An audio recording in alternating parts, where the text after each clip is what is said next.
SNDP യോഗം Thalappilly union 2243 number Malacca ശാഖ യോഗത്തിന്റെ 48ാമത് വാർഷിക പൊതുയോഗം Thalappilly SNDP union secretary TR Rajesh ഉദ്ഘാടനം ചെയ്തു. ആദ്യമായി പറഞ്ഞ SNDP യൂണിയൻ സെക്രട്ടറി അല്ല, അതിനേക്കാൾ എത്രയോ മുമ്പ് ആദരണീയ കേരളത്തിന്റെ മുഖ്യമന്ത്രിമാർ AK ആന്റണി ഉൾപ്പെടെയുള്ളവർ പറഞ്ഞു, ന്യൂനപക്ഷങ്ങൾ ഭൂരിപക്ഷങ്ങളുടെ അവകാശങ്ങൾ കവർന്നു. വീരുളിപ്പാടം സ്കൂളിൽ വെച്ച് നടത്തിയ യോഗത്തിൽ ശാഖാ പ്രസിഡന്റ് EK ബാബു അധ്യക്ഷത വഹിച്ചു.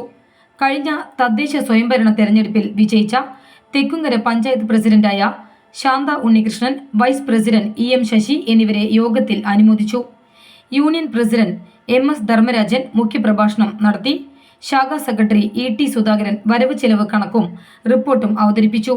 Union youth movement secretary EM Majeesh ആശംസകൾ നേർന്ന് സംസാരിച്ചു.